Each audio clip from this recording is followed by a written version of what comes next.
Welcome to Switzerland. Did you know that our country is not just a great place to visit, but also your first-class business location? We are centrally located in Europe and we have the world's best infrastructure.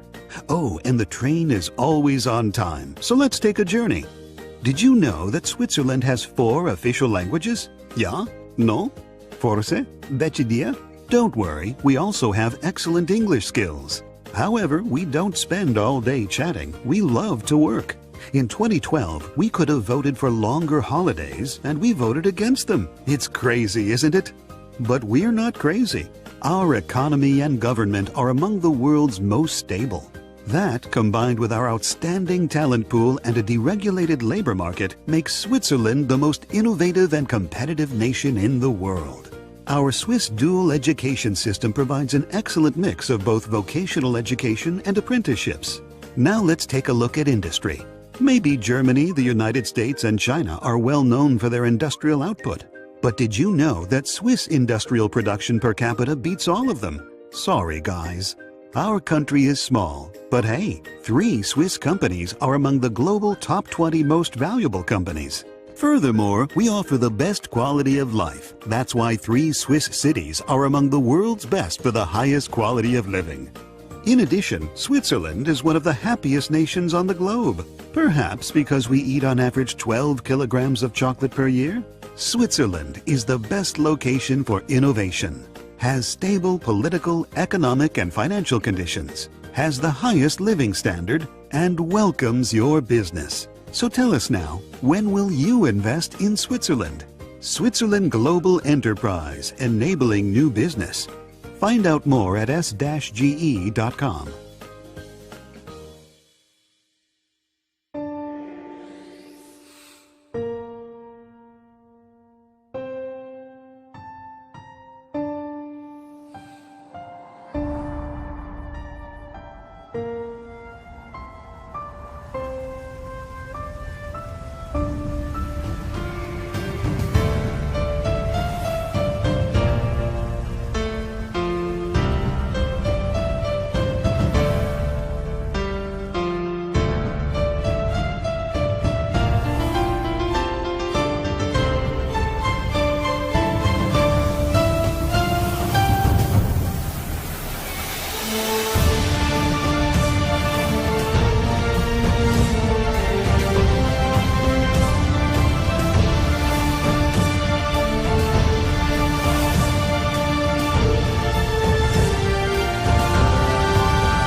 For us in the Aditya Birla Group, Odisha has been one of our most preferred investment destinations. Chief Minister Shri Naveen Patnaik's exceptional leadership has been the singular factor in the rapid progress of Odisha. The state government has leveraged its competitive advantages, including its progressive policies and governance framework, are a big pull factor.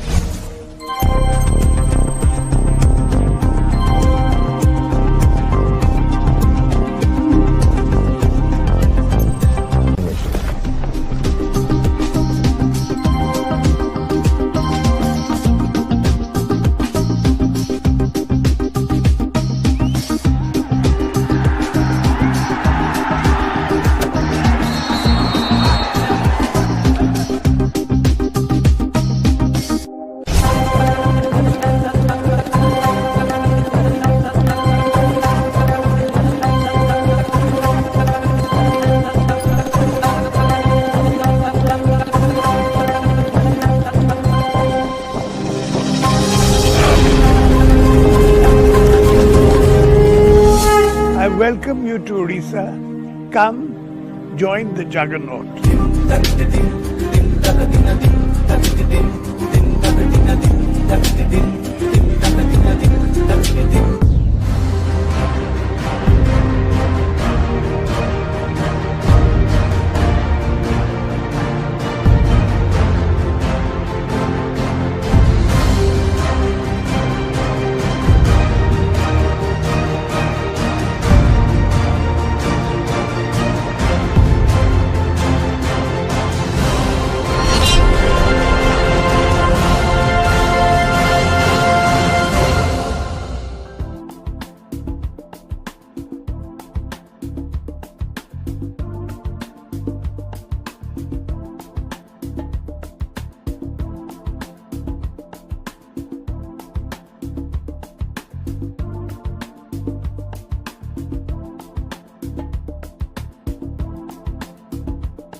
In healthcare, a vast ecosystem is helping therapy innovators become more patient-centric and more effective than ever before.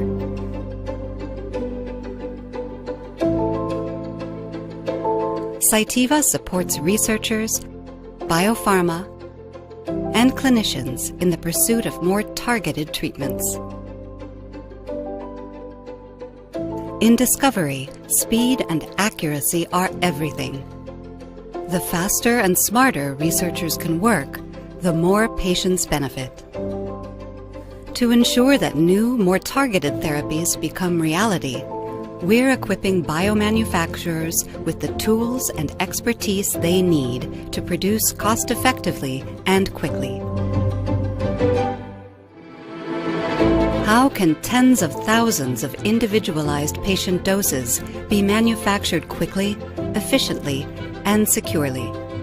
The answer, with a healthy dose of expertise and innovation. We're creating processes and solutions that are scalable and address complex needs.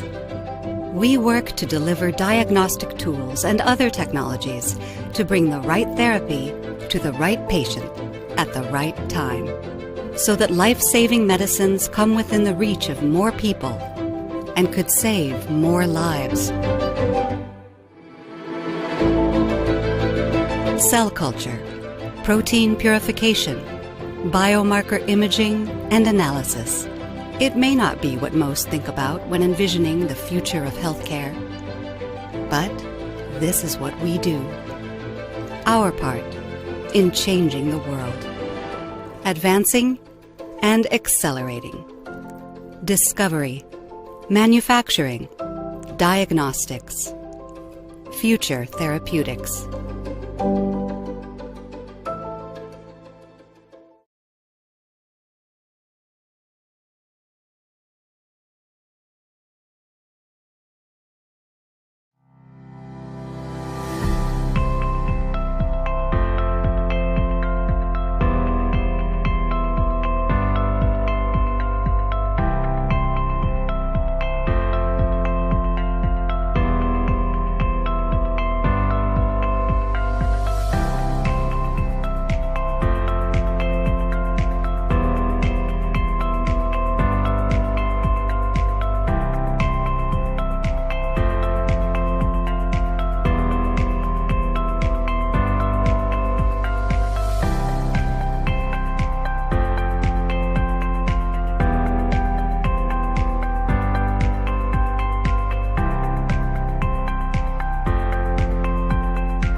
To regulatory compliance is long and filled with choices. With a combination of standards, process, and service, USP can help guide your path to compliant, quality products. Trust the standard that sets the benchmark for medicines. Our robust and collaborative scientific process is part of our comprehensive approach. We offer reference standards that are tied to USP monographs to help you minimize risk and enhance your confidence in compliance. Reduce time and resources spent developing in-house standards and streamline your path to regulatory compliance. We work with independent, volunteer scientific experts who rigorously review and approve our standards, which undergo testing by USP and other laboratories around the world. Ongoing testing of our standards helps ensure the quality of your product over time, and only USP reference standards are linked to official USP NF monographs that provide specifications for the identity, purity, and potency to meet FDA requirements without further in-house qualification and the needs of our global customers. With USP, you have access to our in-house scientific experts to guide you every step of the way.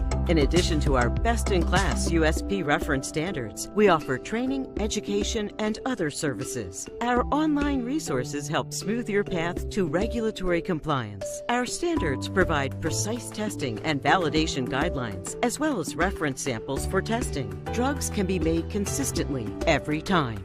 We are more than reference standards. We provide a unique combination of standards, process, and service. From buying to applying standards, we support your bottom line with reference standards that have been rated best in class by our customers. Talk with us to find out how we can help you navigate your journey to regulatory compliance. Contact USP at usp.org.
Welcome to Switzerland. Did you know that our country is not just a great place to visit, but also your first-class business location? We are centrally located in Europe, and we have the world's best infrastructure.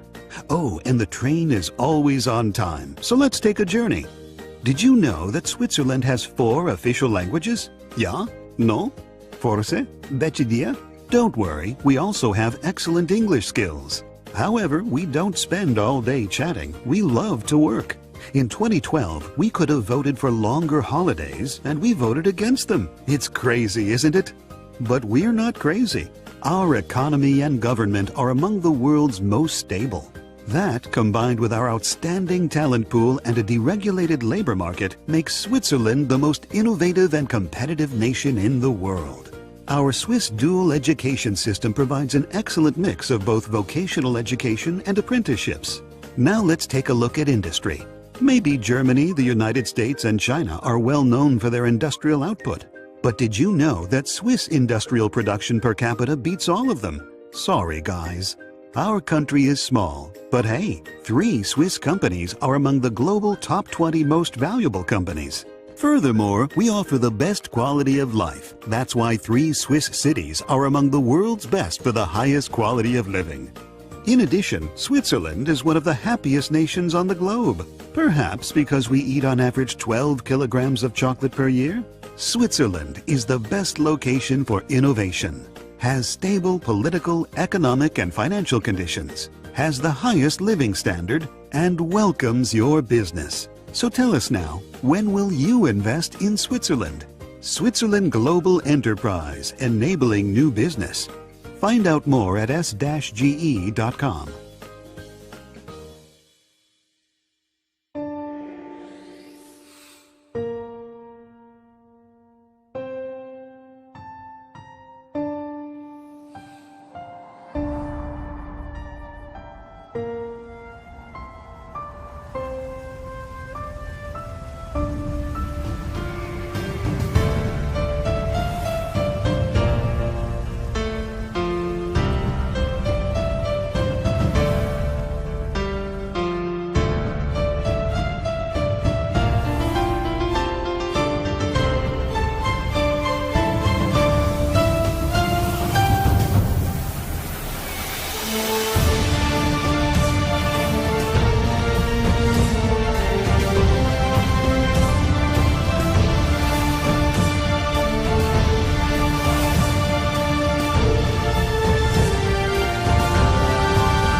For us in the Aditya Birla Group, Odisha has been one of our most preferred investment destinations. Chief Minister Shri Naveen Patnaik's exceptional leadership has been the singular factor in the rapid progress of Odisha.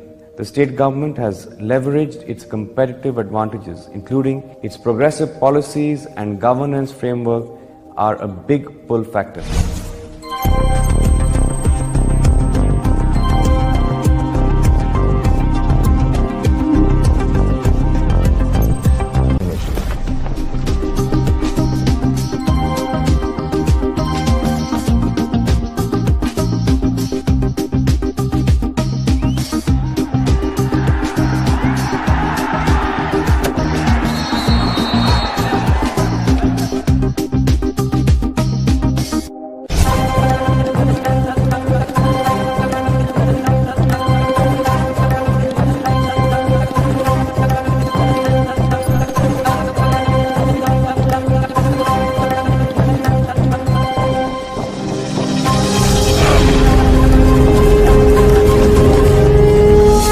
I welcome you to Odisha. Come, join the juggernaut.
In healthcare, a vast ecosystem is helping therapy innovators become more patient-centric and more effective than ever before.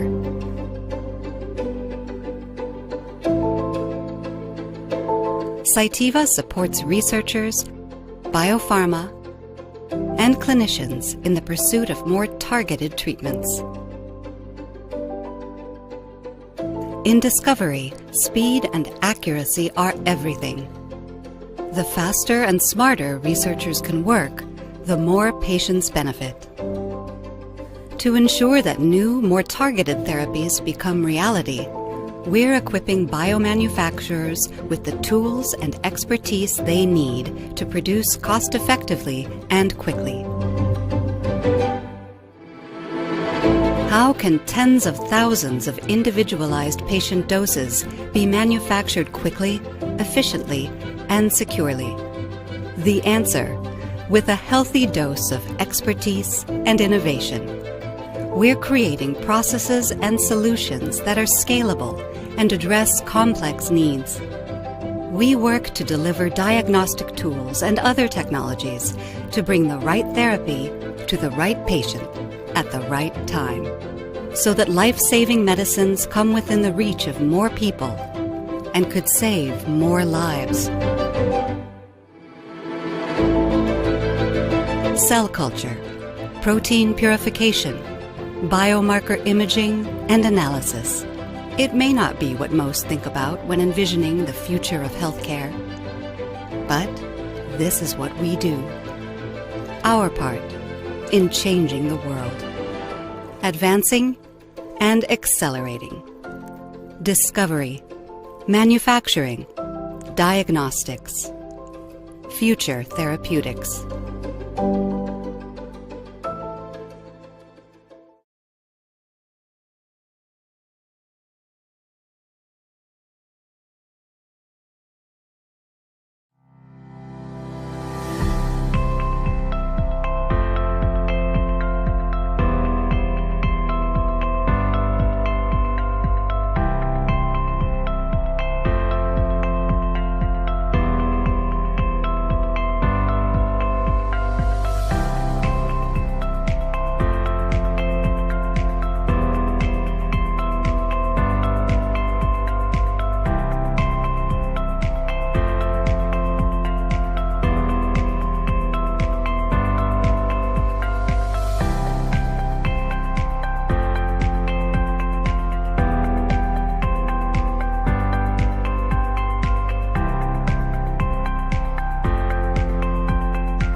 To regulatory compliance is long and filled with choices. With a combination of standards, process, and service, USP can help guide your path to compliant, quality products. Trust the standard that sets the benchmark for medicines. Our robust and collaborative scientific process is part of our comprehensive approach. We offer reference standards that are tied to USP monographs to help you minimize risk and enhance your confidence in compliance. Reduce time and resources spent developing in-house standards and streamline your path to regulatory compliance. We work with independent, volunteer scientific experts who rigorously review and approve our standards, which undergo testing by USP and other laboratories around the world. Ongoing testing of our standards helps ensure the quality of your product over time, and only USP reference standards are linked to official USP NF monographs that provide specifications for the identity, purity, and potency to meet FDA requirements without further in-house qualification and the needs of our global customers. With USP, you have access to our in-house scientific experts to guide you every step of the way.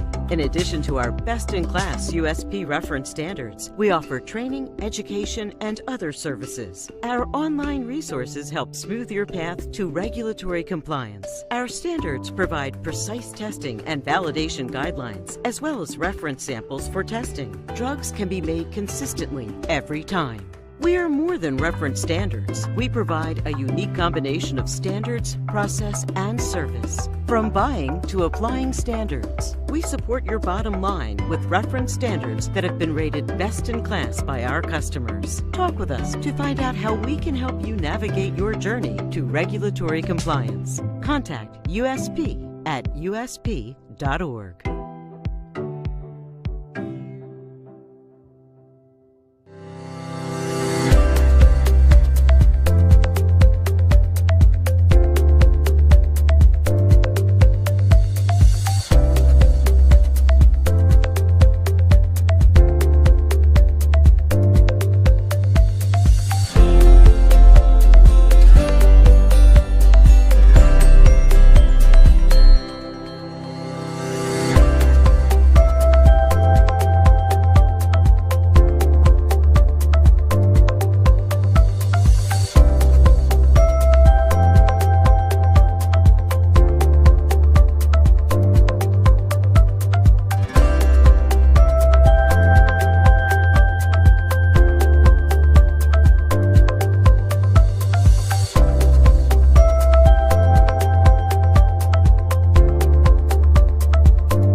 Welcome to Switzerland. Did you know that our country is not just a great place to visit, but also your first-class business location? We are centrally located in Europe, and we have the world's best infrastructure. Oh, and the train is always on time, so let's take a journey. Did you know that Switzerland has 4 official languages? Ja? No? Forse? Decidia? Don't worry, we also have excellent English skills. However, we don't spend all day chatting. We love to work. In 2012, we could have voted for longer holidays, and we voted against them. It's crazy, isn't it? But we're not crazy. Our economy and government are among the world's most stable. That, combined with our outstanding talent pool and a deregulated labor market, makes Switzerland the most innovative and competitive nation in the world. Our Swiss dual education system provides an excellent mix of both vocational education and apprenticeships. Now let's take a look at industry. Maybe Germany, the United States, and China are well known for their industrial output. But did you know that Swiss industrial production per capita beats all of them? Sorry, guys. Our country is small, but hey, 3 Swiss companies are among the global top 20 most valuable companies. Furthermore, we offer the best quality of life. That's why 3 Swiss cities are among the world's best for the highest quality of living. In addition, Switzerland is one of the happiest nations on the globe. Perhaps because we eat on average 12 kilograms of chocolate per year? Switzerland is the best location for innovation, has stable political, economic, and financial conditions, has the highest living standard, and welcomes your business. So tell us now, when will you invest in Switzerland? Switzerland Global Enterprise, enabling new business. Find out more at s-ge.com.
Yes.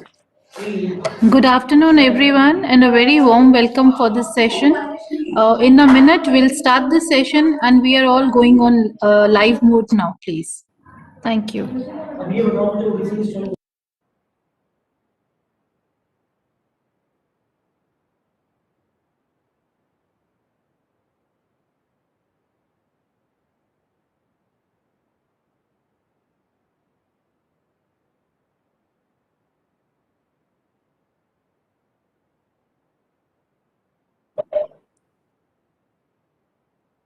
Miss Rashmika, please let me know when we start. When do we start? Sure, sir. Elizabeth, can you please confirm we have joined to the main platform, right?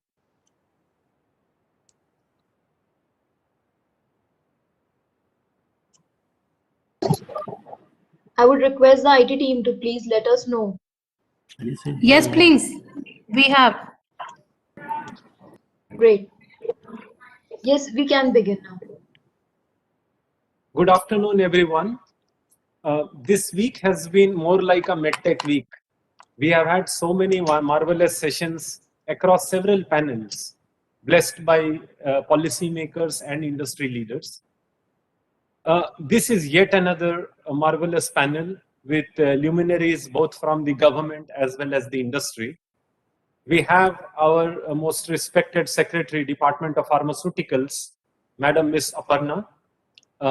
We have Dr. Miraj Singh from the National Biopharma Mission. And we have our 6 vibrant industry leaders. Some of you we have met, most of you we have met earlier in some context or other. In 5 minutes, I have been asked to summarize the goal of this panel. And then we will be blessed to hear Madam Secretary, Department of Pharmaceuticals, post which we will have the panel members. But before the panel members, we have an introductory remark also by the representative of National Biopharma Mission, Dr. Miraj Singh. I just want to share 2 points with this August panel, that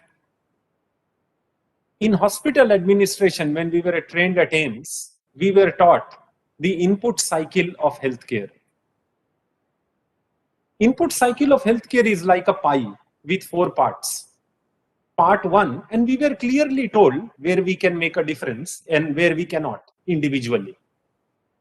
The first pie of the cycle of healthcare value chain, what makes a hospital is land and the buildings and the infrastructure, the pipelines and the power. This sector of land, building, infrastructure, power is technically never going to be within the hands of health products. It's never going to be in the hand of healthcare itself, because it comes in infrastructure sector, real estate sector, and so on. The second pie of healthcare are the human resources. Now, while we may go into automation and that may impact the total number of jobs, and new industries may add to total number of jobs, the salaries are never going to go down. All of us would like that our human resources, human capital is paid at the best we can. And therefore, technically even this pie, the second pie of healthcare, also is never going to be under control, cost-wise. The third pie is pharmaceutical products. India, for its legacy of last 3 decades, has been a champion of pharma and a global pharma hub. It is the pharmacy of the world. And therefore, to a great extent, we should be proud of our ethos and professionalism that this sector has shown. While there might be some gaps, which the government is also trying to actively bridge, particularly in terms of key starting materials and API, this is a third pie of pharma is greatly in our control in terms of economic activity and economic security. We are not overtly dependent. And the fourth pie of healthcare that runs our hospital is medical technology. And it is the weakest pie of our healthcare circle. partly because it was technologically complex, as Madam Secretary also keeps reminding us, the sheer diversification and heterogeneity of medical devices, medical technology, but also because it was only in 2014 and practically in 2015 that medical technology even got a department within Government of India. This was an orphan sector. It didn't have an owner. And we clearly see the difference the ownership makes day after day, month after month, quarter after quarter. Just to give you a summary, the medical technology sector is growing at the rate of 15%. But that's not the news. The news is, for the first time in the history of independent India, between 1819, when the import on medical technology was 43,366 crore, in 1920 financial year, the import of medical technology was 41,600 crore. For the first time in the history of independent India, actually import was negative. And we actually registered a minus 4.1% in medical technology import, whereas the medical technology sector itself is growing at 15%. So just imagine a segment which is growing at 15%, and the import actually came down by 4.1%. That's marvelous. And I think together we need to acknowledge this achievement. It is no small achievement. If it would have been petroleum, if it would have been natural gas, it would have been many other sectors. This would have caught the eyes of many. But given that the sector itself is very small, it's just 53,000 crore, this is not substantial, but the value proposition cannot be underestimated. So, in the most congratulatory manner, I would like to thank the policymakers, the Department of Pharmaceuticals, the Department of Biotechnology, the industry leaders, all healthcare champions that are present on this panel, to take a moment to celebrate what has become a progressive journey for Indian medtech. Because we are on the progress path now, we can confidently say. With this opening remark, I have the honor of welcoming Madam Secretary, Ms. Aparna, Department of Pharmaceuticals. In a very short time, we all have experienced in our own way what her leadership can do. In a very short time, we have seen how policy instruments, right from PPO to PLI, their implementation, how a parent department can drive industrial growth and scientific outreach. We have seen it. And therefore, it is our pleasure to have you on this panel, madam. We also have a brilliant set of panelists, all of whom you know very well. We have Dr. Miraj Singh, but with your opening remarks as a plenary talk, we will begin this panel, and we will request you to share the journey that you have in your mind for this sector, given that you have seen how cluttered we were, how organized we could become, and the potential we carry. You keep asking us what is our vision, what is our requirement, what is our need. We will take this moment today just to make it very special, to know your vision and your dream for this medtech sector and the role you think it can play in providing for affordable healthcare to India and to the global markets. Over to you, madam.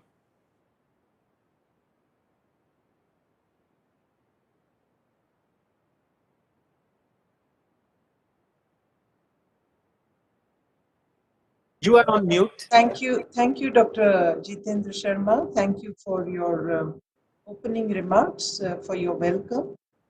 A very warm welcome to all my co-panelists here, members from the industry as well as from the biopharma mission, and all our participants who have joined in on this session. I would like to say that, as has been pointed out, I do believe that the medtech sector or the medical devices sector is a relatively less attended sector within the overall healthcare sector. However, I think we are making amends at more than adequate pace, in the sense that we are devoting a lot of attention to medical devices over the last couple of years. As all of you probably appreciate, the healthcare sector as a whole globally is at an inflection point. This is a moment in time where it is up to us who are in the sector to make or break it. Rise up to the expectations and the latent demand and the potential that is there to do some good work or fail to do so. So therefore, not only is there a sense of urgency, I think there is also a sense of inevitability about that this is a moment where we need to act and act in a wise way based on our experience with a better appreciation of the potential that lies in this sector. Awareness of the importance of healthcare, not just for individuals, but for communities and across the globe, is at an all-time high. Awareness that healthcare is not an isolated sector is also at an all-time high. With the COVID-19 pandemic, people understood that there is a trifecta of the economic, the natural, and the human systems. And it was at that trifecta that the pandemic arose because of globalization, encroachment into the space of nature, etc., etc. Attention is also at an all-time high. I think more attention from the highest echelons of the power structure, whether at the global level or at the national level or at local government levels, is very apparent. This is a time, I think, that we have also seen unprecedented levels of collaboration, innovation, and resource mobilization. If you just take a second to think about these three aspects, collaboration across sectors, between public and private, we saw a lot of it not only in India but in many countries. Innovation, India was a prime example of frugal innovation. The vaccine development and the process that powered the vaccine development is an example of innovation. Pharma products, medical devices, instrumentation, all have seen innovation in the last year or so. And resource mobilization. For the first time, I think huge resources are being devoted by supranationals, by multinational organizations, apart from countries, towards healthcare sector. And therefore, I do believe that this is, as I said, an inflection point to make or break. What can we, as the medical devices sector, bring to this? Of course, we have Mr. Miraj Singh here. He will speak from the biopharma point of view also. But I would like to focus on what we can or we should be doing in our country. This morning we had another session, so for me, and seeing that a couple of faces are common, I would like to have a continuum here. I think we need to look at this and how we manage the demand for medical devices, the demand for pharma products or medical products, and the supply that we are able to bring to this. I think we need to raise the equilibrium from the current level to a higher order, where we are both able to produce a larger, wider range of products that meets patient demand, and we are also able to manage the ability to absorb the wider, larger range of products that will be available. On the supply side, as far as government is concerned, we have now started focusing attention on providing support for infrastructure. So whether it is medical clusters or medical device parks that will soon be coming up, or even incorporating the requirements of the healthcare sector in the national logistics policy, which probably 2 years ago we would not have thought of ensuring that cold chain storage for vaccines is a part of our national logistics policy. But today everybody would be foolish not to do so. So at every level of infrastructure, I believe we are paying attention. We are paying attention of improving competitiveness by providing incentives that will encourage investment in the sector, encourage growth at scale. As you know, the FDI policy was already relaxed. EODB, we are very much ahead of the curve. We have improved incredibly over the last 4 to 5 years. And this is a time where, as India, we are also looking to be a part of the demand for diversification of the global value chain. I have here in the panel with me members who are large exporters from out of India. And we do believe that the potential for more such excellent entrepreneurs is there. That space is there, and we need to take advantage of this global demand for diversification of the supply chain. On the other hand, on the demand side, we have the world's arguably largest health insurance scheme in India with the Jan Arogya Yojana, which provides for insurance cover with, again, unprecedented levels of flexibility and customer centricity for, I think, about 500 million individuals, over 100 million families. You have an increased outlay not only at the central government level, but also by state governments towards healthcare. We have 150,000 wellness centers coming up, being transformed from a traditional public health provider to somebody who is more intersectoral, let us say. That kind of sectors are coming up. You have policy decisions on public procurement, which should be able to give better articulation of the demand across the country. And finally, I would say specifically for the medical devices sector, there is a possibility that we will be looking at non-traditional ways of providing public services through private sector participation when it comes to high-end diagnostics like imaging and scans. At the junction of this supply and the demand is governance. Is this box of governance, regulatory systems, taking care of quality of products, taking care of certification of products, taking care of testing capacities, pricing regulations. This is that junction where government is most active. And I would appreciate today how you look at, to know from our panelists, how you look at the manner in which this bridge between supply and demand in the form of sector governance can be made very efficient, very transparent, and very responsive.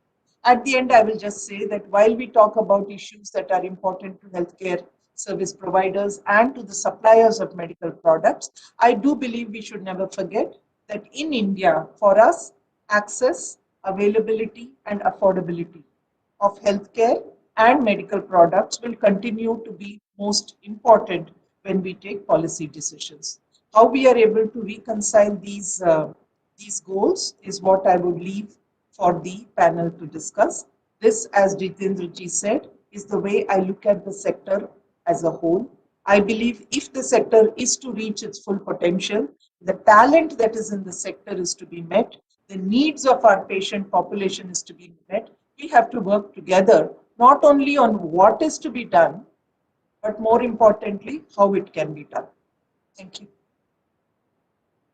Thank you, madam. Thank you for putting economics, science, and governance together, as always. I think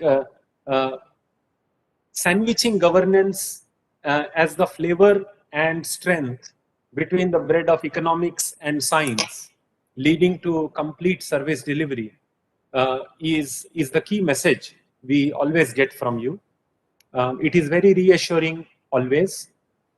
I also want to share with you that the scientific and industrial services that are today scattered in the country, perhaps we don't even know who can provide what to our innovators and entrepreneurs. Because our innovators and entrepreneurs require services of validation, testing, prototyping, most importantly, machining, molding, validation, and batch production. We have no idea where these services are.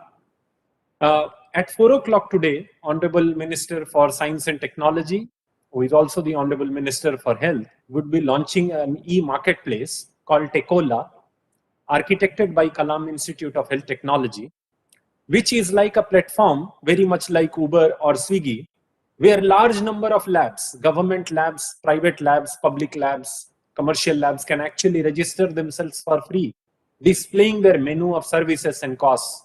And innovators can access that information for free on that app and can also place orders for their services depending upon which laboratories and scientific services are available in their geographic location.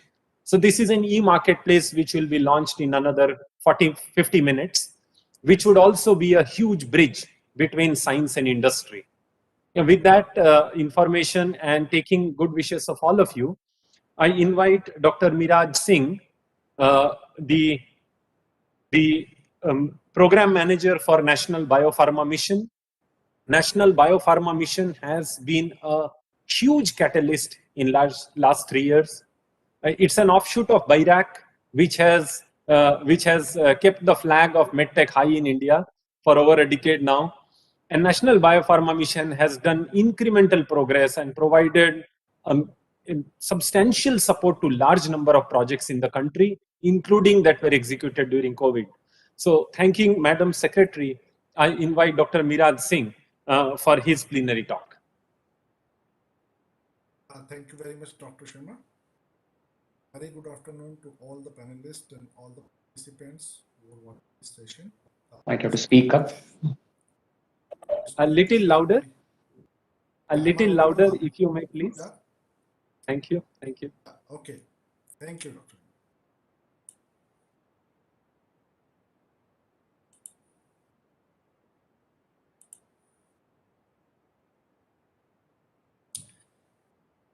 I hope my screen is visible to all.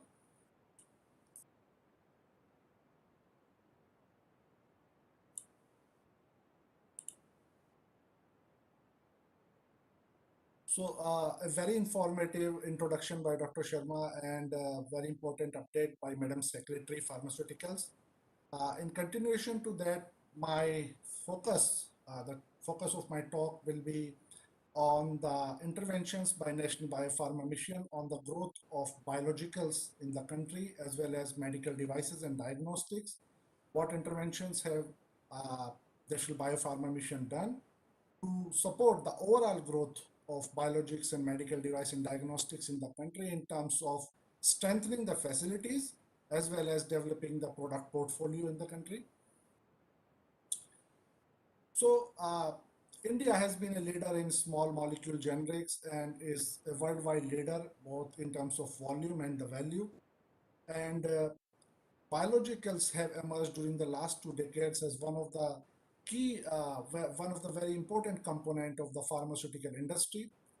In spite of the inherent challenges associated with biologicals because of their inherent complexities, complexities in the manufacturing, complexities in characterizing, complexities in storage, there has been a very rapid and commendable growth in the sector of biologicals. And the main reason for that, the potentials the biologicals carry to address the unmet medical need, the specificity which they possess.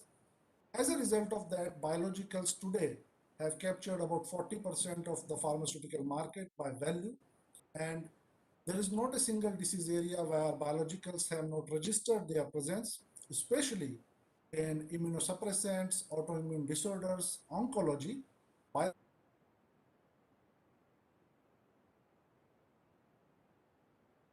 Of therapy are biologicals now.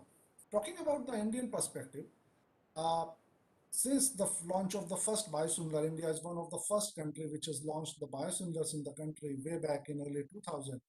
And since then, India has made progress both in terms of the number of biologicals released. Today, we have more than 100 biosimilars approved in the market, excluding vaccines. But the main point, the discussion point is that the overall contribution of Indian partnership in global economy is still 5% by volume, by value. So we have to see that what government of India and what policies we need to adapt to take Indian biologicals and next generation biologicals into the global market so that this share can be increased. We have huge biomanufacturing capabilities, which of course can be expanded. But what is required is more innovations, a step towards new biological entities, which can help recognize India not only a hub for biomanufacturing, but as a hub of innovation. In this slide, we're talking about the major challenges faced by a product developer. A startup company, unlike IT, biosimilars or biological industry requires huge investment, and this is because of the complex nature of these molecules. You need specialized facilities at every stage of the product development. There is a lengthy gestation time for the product development. This all adds up to the cost, which ultimately results in high cost to patients. And definitely, as I said, that there is a lack of novel biologicals in the country. However, we have more than 100 biosimilars, but novel biologicals are still very, very limited in the country. So an initiative from both academia and industrial R&D is required at the earliest to support this R&D venture so that we can have more number of NBEs in coming 1 or 2 decades, which can recognize India global leader of innovation. So what interventions NBM or the government of India has done to support the growth of biologicals and medical devices in the country? The mission was started in 2017. It's a joint venture of DBT and World Bank. And the main objective of this is to enable and nurture an ecosystem for preparing India's technological and product development capabilities in biopharmaceutical. We are mainly working on 3 components: vaccines, biotherapeutics, and medical device and diagnostics. And under each sector, we have identified the key gaps, that what sort of shared facilities needs to be created, which can promote the growth of this product development in the country, and what sort of facilities are required to be created, what sort of existing facilities need to be strengthened, and what sort of product portfolio need to be supported for development. Talking about the biofacilities, after a very extensive landscaping and gap analysis in the country, what we realized that starting from the very beginning, what we lack is a very well characterized cell line repository. There is a huge import load still for the parent cell lines whenever one is going to start the development of biologicals. They have to import the parent cell lines. That adds to import burden, as well as the investment of the product development is increased manifold. So well characterized cell lines available in the country, where clone development can take place with those cell lines, as well as the storage and characterization of the cell banks can happen in the country. So a couple of facilities have been identified.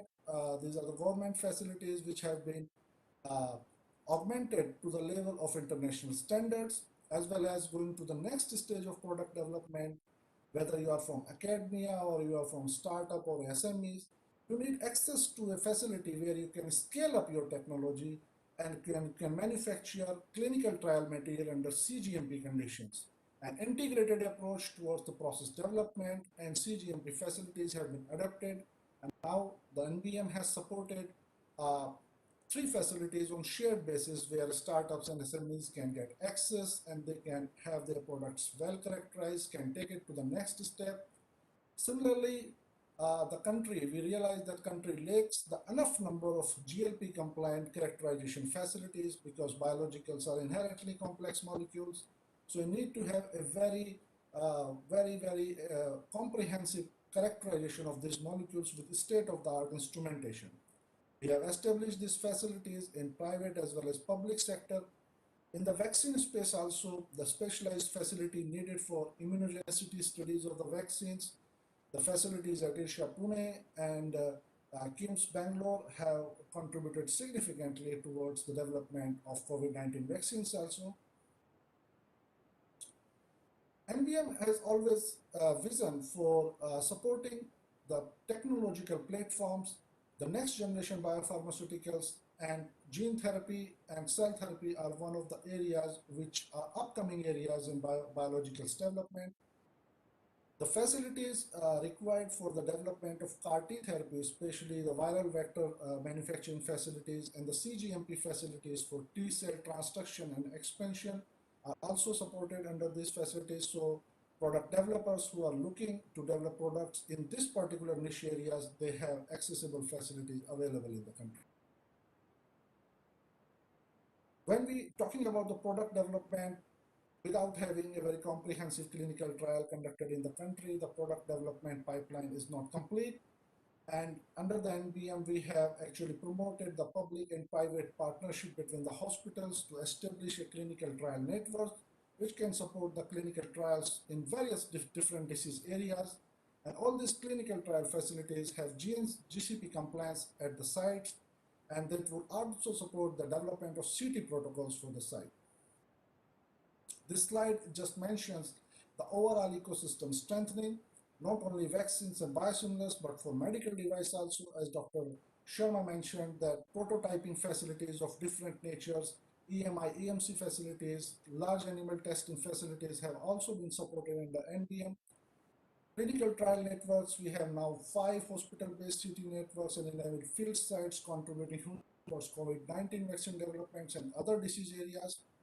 Another important area which we have identified, which adds to the cost burden and adds to the cost of development of biosimilars, is that we need to focus more on indigenous raw materials, the raw materials which are manufactured in the country, as well as scientific instrumentation. Towards this, we have supported some projects which are doing early phase development still, but they are expected to go beyond that and enter the market soon.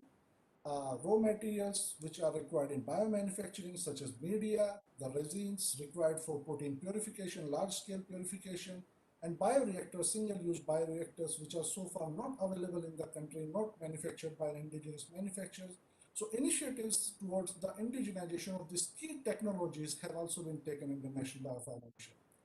Skill development is very, very important aspect of any area, and we are developing and we are actually training people in different areas of biosimilars and medical device diagnostics, be it technology transfers, regulatory requirements, or the different technological domains of these areas, be it upstream, downstream, or analytical characterization. So far, we have trained more than 1,300 people in different areas.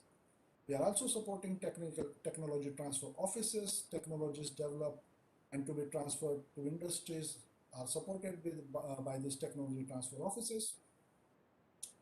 This slide reflects the different stages of product developments and what stages we have supported the product development. As you can see, from very early phase of the development till the late clinical phases, we have provided the grant support to the product developers. We have also done interventions for the development of raw materials, and this is the overall product portfolio supported under NBM with product descriptions. You can see that we have more than 12 products in very advanced stage of development, and we hope that once they make market entry, they will create enough necessary competition, price competitions, and there will be affordable and accessible drugs available to the patients. The cost of care would reduce in different disease areas. So after talking about all these interventions, we have tried to strengthen the facilities, giving grant support to the product developers. But there is still more to be done. Despite a significant progress in the last 2 years, the cost of care to patient, especially in biologicals and oncology sector, is still very high. This counts in several lakh rupees per patient. And as I said, that the cost of development of the product is high, so the cost of patient is still high. Can government interventions step in, and we can think of some affordable and comprehensive insurance scheme, just like on the lines of US and European unions, because as an example, what we can learn from them, that a single biological molecule is making more economy than combined together all the biosimilars launched in India. A single pembrolizumab molecule has done a business of $20 billion last year. So these are some learnings, and how we can implement that kind of system, that kind of healthcare system in India that can not only provide affordable and quality health services, health care to the patient, but can also make it affordable. Also, as an intervention, academia and industrial R&D need to be more focused on next generation novel biological, gene and cell therapy. As we have seen during the COVID-19 pandemic, that development of the vaccine on novel platforms happened on such a fast track that, a lot of companies in Europe, they are working on nucleic acid platforms, which was still, completely unknown in India. There's a requirement that these novel platforms, these novel technologies, novel biological entities are adopted very quickly so that we can have these products coming out, rolling out in next few years. Also, in order to mitigate the cost of product development, there is a need of focus on the indigenization of raw material, especially scientific instrumentation.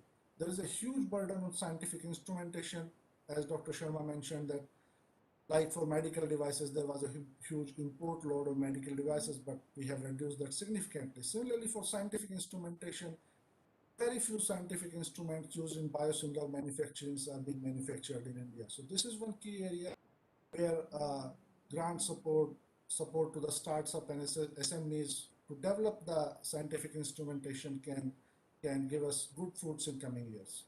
With this, I would like to talk. Over to you, Dr. Sharma. Thank you very much. Thank you very much, Dr. Miraj. You can stop sharing your screen, but thank you for giving us a flair of NBM, as it is popularly called, the National Biopharma Mission, which is absolutely a mission that works on a mission mode approach. I have had several personal experiences of excellent coordination and high-speed decision-making from NBM, always. I will now go to my esteemed panel, starting with Mr. Sashi Kumar. Mr. Sashi, once upon a time, a bright young engineer, gold medalist from one of India's premier institutions, IIT Madras. That's the best combination we can have. And you ended up choosing medical technology when the word medtech didn't exist. And you have nurtured it for decades to be one of the most prestigious neonatal and maternal care equipment suppliers globally. For the young startups that are also in this session, besides large number of manufacturers and R&D partners, if I may request others to mute the mic, Mr. Sashi, the key points on which you may like to share your wisdom, particularly to share your knowledge with the budding companies and entrepreneurs that we have on this session and elsewhere, is startups fail in evidence generation. A wrong pathway for clinical trial in an unknown subject can actually lead to product delays. Indian innovations have to compete with large number of innovations, miniature products coming in. And Indian startups need support of procurement and market access. What are your thoughts on these 3 points? And if there is any other point that you would like to add, you have 3 to 4 minutes. We need to wind up this session at 4. So if I can request you to be short and specific as always. Thank you, Dr. Sharma, and good afternoon to fellow panelists. Yes, I mean, one of the main things for any young startup is to try and generate evidence. And if you look at it, I mean, I would even say most of the startups, when they start off, they always have a big picture in mind. They have, the amount of demand, as what Madam Secretary was saying, that the demand side is what we can create. I mean, the sense the country already has. And if you look at it, any of these demand, when you look at it, the major demand is from the government. And when you go to the government, the first question they ask is, what is the evidence? Now, when you go to the evidence, thing is, this particular product, whatever has been, I mean, if it has to be consumed by the government, the evidence is very important. Where do you go for the evidence? This is a very, very crucial question. So the clinical trial is a very, very important proposition, because initially, as you bring the product, most of the times the well-wishers will like the product and they will buy it. Or the curiosity people, the guys who are really curious about the product, they will buy it. That is not evidence generation. You need to really put the product into the hospital, work with the clinicians, make sure many clinicians across country take it up and create. I mean, you say that this product is useful. It will essentially benefit the society. So that's very, very crucial. And I would say one of the things which you have done, Dr. Sharma, is to bring in the big animal lab. This is very important because so many products cannot be directly put on a patient. And as what we've seen, even in a vaccine case, where you want to ramp up and go into the market fast, you cannot do it unless and until you do kind of getting the product into a proper evidence building. So having said that, the next important point is, how do we make sure this product is then consumed by the government? Definitely, there's something called as health technology assessment. we definitely need to understand that any of the people in the government would like to know what is the kind of benefit the end patient has and how it is affecting the economy. These are very, very important. So these are things which has to be taken and brought forth to the government or to the policy makers or to the buying governments and so on. This is pretty important. Of course, there is a portal today, GEM, through which you can do your selling your products. There are so many ways in which it can be. I mean, there are so many new innovative ways which the government has allowed new startups to get in. So this is another thing which I would definitely say is a useful way of getting into the market. With this, I hand it back to Dr. Sharma. Thank you, Mr. Sashi. Thank you for very precise comments.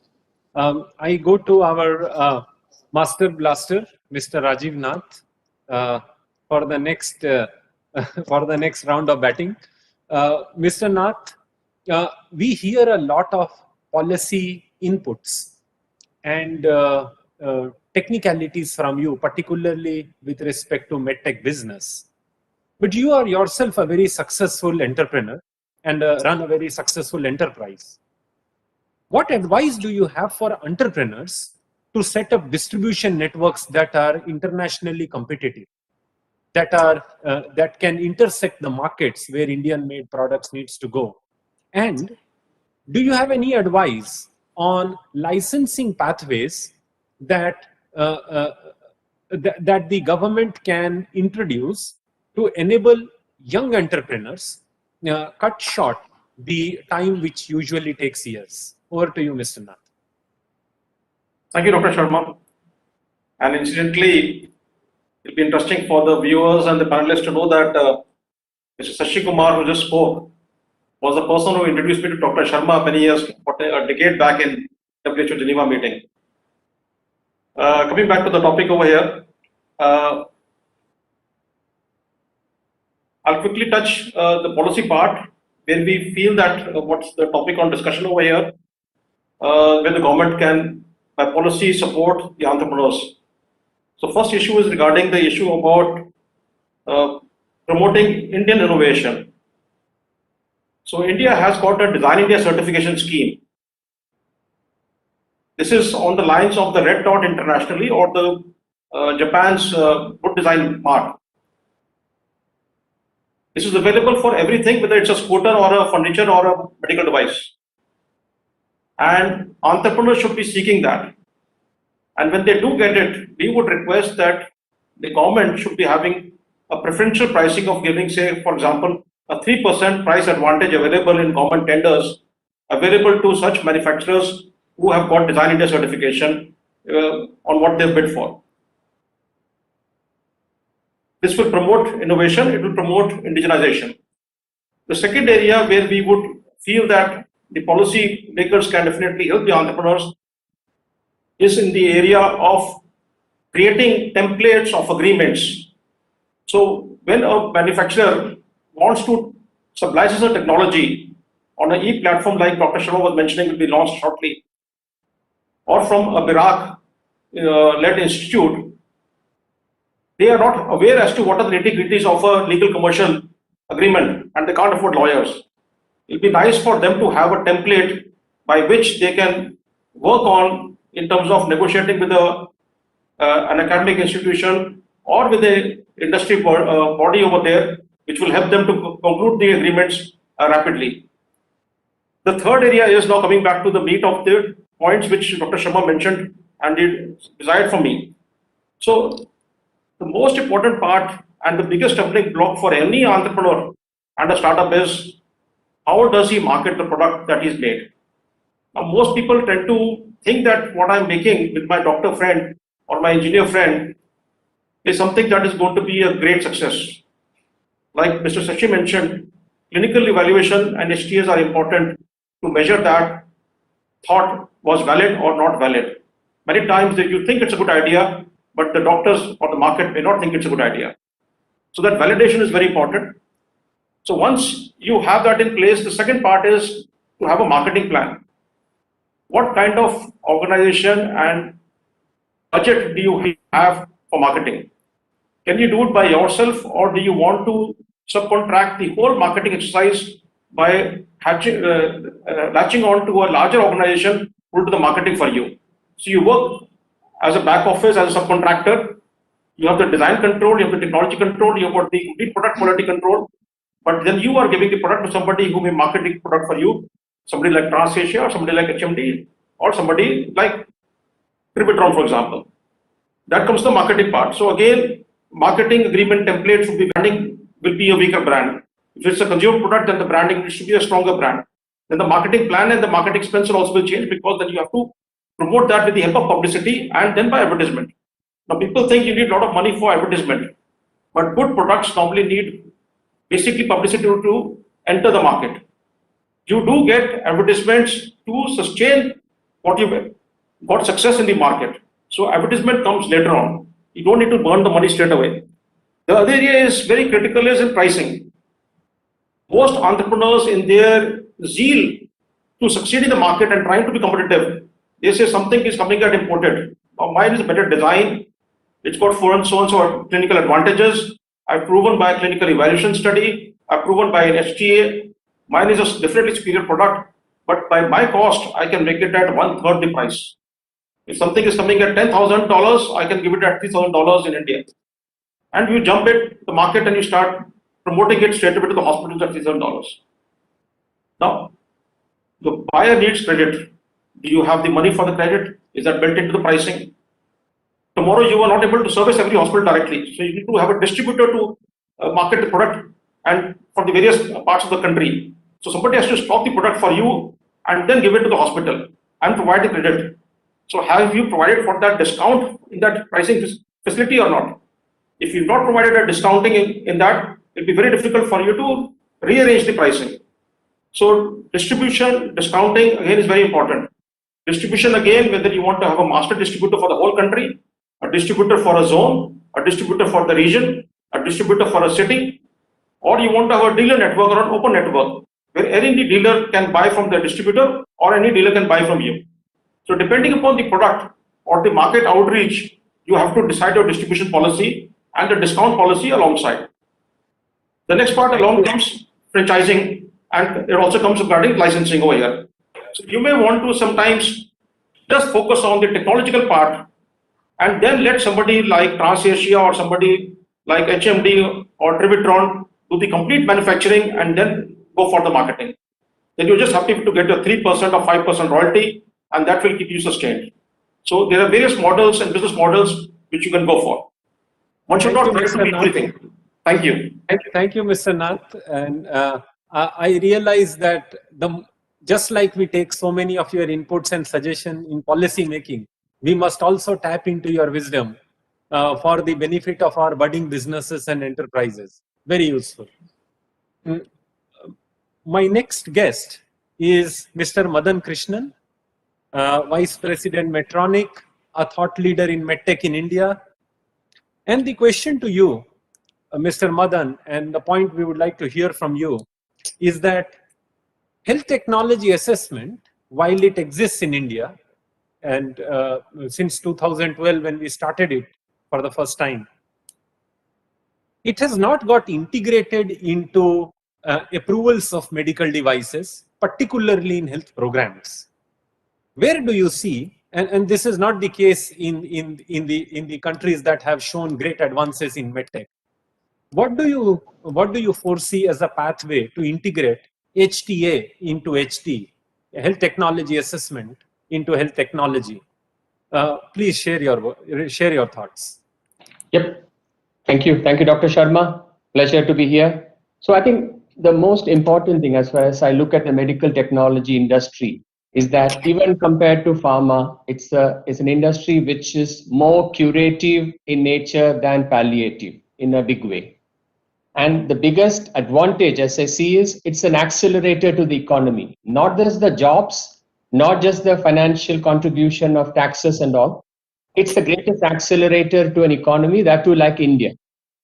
There's a recent study of a couple of years, not very recent, 2 years ago, Harvard Medical School study, which shows that the morbidity and the loss of manpower due to illness, non-communicable diseases can cause trillions of dollars of damage, possibly about $4 trillion of damage over the next 2 decades.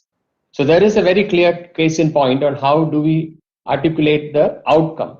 So Dr. Sharma and colleagues, I think the objective is that how do we move from that episode of care to a continuum of care. And there I can see evidence is the number one objective there, starting with the clinical evidence, correct? Whether how the clinical trials are monitored and mentored and reported out. We have a unique role to play in India, even just in the clinical trial area. If you look at adverse event reporting in India, that's another area we should open our eyes. Very few adverse events are reported. Doesn't mean that there are no adverse events. But I think we need to get into a culture of reporting adverse events, because from those adverse events we learn the fact that we are diligent in our quality assessments. But to your question on health technology assessment, multiple healthcare systems have provided faster access, differentiated reimbursement for advanced outcome-based models. I can give a couple of examples. In the US, Medtronic, we do a guarantee program to hospitals to say that if a patient who goes to a spinal surgery gets an infection or an adverse event after that, we reimburse possibly a 10x or 8x or 10x of the amount to the hospital system. I can tell you first, we've also recently done a product in India where we're saying that if an infection happens when you implant a pacemaker, we will give a compensation to the hospital and the patients, and the charges of a revision surgery will be taken by the company. So such models are possible, and we need to see more such models. Now the question is, how do you institutionalize them, and how do you ensure that there is a transparent recognition of the value add? And I think that is where the HTA assessment comes into play. What we need to celebrate is the clinical research part of it. That what are the endpoints? Are there primary endpoints or secondary endpoints being met here? And we can certainly lead the way, because other than a few Western countries, not everyone is capable enough in this area. And this would be, in addition to R&D, this would be a unique area for us to add value. I would also talk about digital here. Digital is another leveler, great leveler, where artificial intelligence and digital also allow us to give early indicators to even avoid a negative situation. To give an example, alert in a diabetes pump transmitted through an iPhone can tell the mother that the child who is in school with diabetes is going to have an hypo event within an hour. So mother can instruct the teacher to give some carbohydrate or some treatment support food to the child. Similarly, artificial intelligence recently introduced is allowing doctors to diagnose the nature of a stroke, ischemic stroke, within 2 minutes rather than 2 hours. So these value-added products and approaches will need a differentiated and a better recognition in price and reimbursement. And I would say that that is what will add a significant value to healthcare system. And this is an area, Dr. Sharma, you're absolutely right. This is an area where we can quickly go over other countries without too much of capital intensive nature. Thank you. Thank you, Mr. Madan. I know you are a great advocate of HTA. All I wanted to jointly bring to the notice of our viewers is HTA can be one of the big triggerers of medtech revolution in India. Thank you. My next guest, Dr. Naveen Nishchal, healthcare practitioner, a person who madly runs hospitals and healthcare programs. The question to you is, see, when we buy a CT scan or an MRI in a hospital, we have the choice of buying a 32-slice CT scan or a 128-slice CT scan.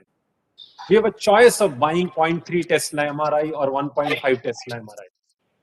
And these decisions have huge economic impact to the industry.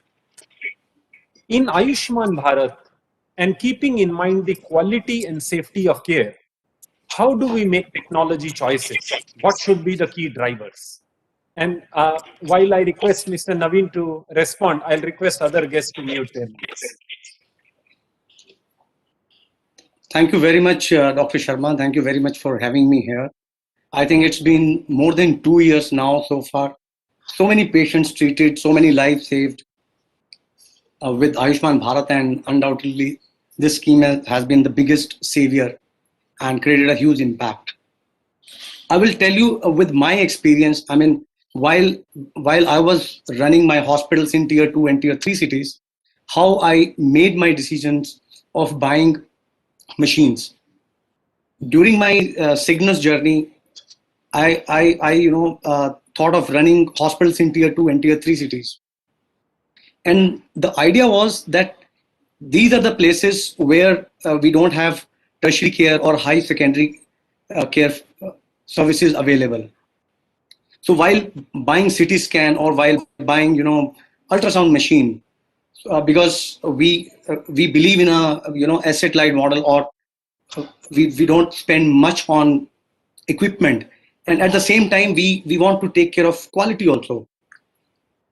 During my journey of tier 2, working in tier 2 and tier 3 cities, when I had to buy a CT scan, I knew that in this hospital I'm not going to cater to high end patient like oncology patient or some high end surgery patient. So my idea was to take care of neurosurgery patients. For neurosurgery patients, you don't need high end CT scan. You don't need 500 slice or 125 slice CT. So I started with 4 slices CT in these areas. And while it comes to ultrasound machines, I used to buy gold standard refurbished machine because I wanted to treat patients during golden hour period. My aim was not to do high end things. I wanted to save lives in emergency. So with that idea, I set up all my hospitals. So that is how I chose all this equipment during my journey. But when it comes to diagnostic setup, I used to set up the best of the diagnostics. Mr. Vajrani is here, Suresh Vajrani is here. So in all my labs, I used to buy Transitia equipment. So one question I have. The National Yeah. Accreditation Board of Hospitals, NABH, which takes care of quality of care in hospitals. Yeah. How do we integrate the medtech advances in NABH quality of care? If you can throw some light. Yeah. So I think why in India, although NABH is a quality benchmark, but there are a lot of hospitals which are not NABH accredited, but they are providing good quality services.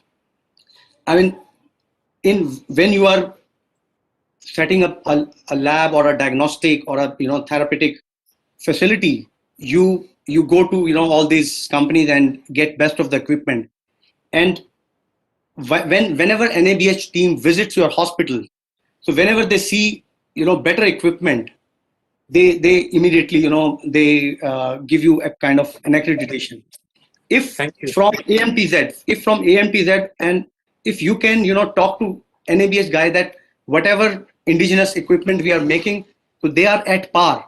So whenever you are visiting the facilities, you can take all these things in account. Thank you so much. Thank you so much for giving the thought that actually indigenous medical equipment can be part of some scoring criteria in indigenous healthcare quality scores. Thank you. My next guest and panelist, Dr. Manoj Madhavan, Managing Director, Boston Scientific. Personally, Dr. Manoj is known for being a patient safety ambassador, and his team is also known for bringing patient safety specific solutions. Dr. Manoj, the emerging medtech also comes with huge range of potential risks and challenges, right from undiagnosed tumors to excessive blood loss. From a patient safety perspective, what should the emerging medtech keep in mind? What should they not forget so that while creating new technologies, we don't create new risks? Over to you. Thank you so much, Dr. Jitendra Sharma, for setting the stage, and a very good afternoon, evening to all my distinguished fellow panelists. A very interesting discussion, so far, and I think in the interest of time, I will probably go straight, to the point which you had asked. So it's all about collecting clinical data, health tech assessment over a period of time. I think overtly, when you're looking at affordability and when you're looking at the complex challenges which we face in India, I think it boils down sometimes to just the cost of the medical device. But unfortunately, that doesn't result in an optimal care, right? And not only that, I think Madan touched upon it in terms of adverse reactions or follow-up of patients, right? So are we following the patient through the care of continuum? Somebody who's been, diagnosed with AFib, which can be resulting in a potential stroke, has decades of year ahead of, him or her. So, and sometimes the intention is, let's look at just giving the person blood thinners, which will cost maybe thousands of rupees a month. But you're talking about decades of survival. And on the contrary, you can potentially go for a treatment, which will cost you lakhs of rupees. And the minute you look at thousands of, rupees of medicines versus a lakh of rupee of implant, something like a Watchman device, which Boston Scientific manufacturers, you're completely taking the patient off blood thinners for the rest of their lives, right? And then you're talking about a very different patient outcome. And if you're looking at the overall cost of care, it substantially comes down. So I think HTA is something which needs to grow. And Dr. Jitendra, you said that pharma took 3 decades to get where we are. We are just 5-6 years into focusing on medtech. It is not about manufacturing devices or kind of copying innovations at a cheaper cost. It is about evidence on patient safety. And I think whatever policies we make for India to incentivize homegrown innovations, where the investment comes from multinationals or domestic companies, I think every policy needs to have a line on patient safety and optimal patient outcome. And when you're talking about Ayushman Bharat and schemes like that, which is so ambitious, just the sheer scale is so mind-boggling, how can we imbibe these learnings into that rather than looking at just a fee for service? I think those are a couple of points I'd like to leave it in the interest of time and hand it back to you. Thank you, Mr. Madhavan. Thank you so much. The most experienced bowler gets the last over. Our esteemed panelist, Dr. Suresh Wazirani. Namaste. Generally, globally, it is diagnostics which is first, then comes the doctor, then comes the drug which is prescription. But in our case, we first run to the chemist shop, we take the drug. If it doesn't work, we go to the doctor. And if the doctor doesn't understand what's happening, we go to the diagnostics. We follow the entire healthcare in a reverse chain. How do you correct it? And what is the role of diagnostics in providing evidence-based healthcare and streamlining this reverse value chain that we always follow? Mr. Suresh. Thank you. Thank you, Dr. Sharma. I believe that the real role of diagnostic is really in prevention. And I believe a developing country like India should really be focusing on prevention rather than just a cure. Even though we all hear that prevention is better than cure, but when we get to our offices, we forget that. So I believe that this is where, how do we convince the government that every penny spent on prevention is worth at least 100 pennies you'll save on cure. So this is where the real utility of diagnostic can be. If you can find some way that every Indian will get tested once a year or once in 2 years, that will have a transformational effect on our healthcare. Because right now we are treating only the serious cases because we don't do anything before that. Even in diagnostics, more than 70% of our Indian population have not had a blood test. Now that is something we should reflect on, that in today's age, 70% of our fellow Indians have not had any test. So this shows that we have a long way to go, and that prevention is really where we should focus on. And I wish the government will allocate a significant part of the annual budget on prevention. Thank you. Thank you, Mr. Wazirani. One additional sub-question, a last one from me for now, is that RT-PCR, we could shine out as a country in 1 year. Why haven't we touched things like electrolyte analyzer, which is required for critical care right in emergency room? Technologically or from a policy perspective, what is the barrier that prevents our manufacturers to get on with complex technologies in diagnostics? Well, as we all know, not only in diagnostics, in overall healthcare, cost is a big deterrent. A person who's earning 200, 300 rupees a day how do you expect him to go and do one electrolyte test that costs 300 rupees? So the odds are so against but somehow we have developed a high-cost healthcare system, which of course is 70–80% dependent on the imports.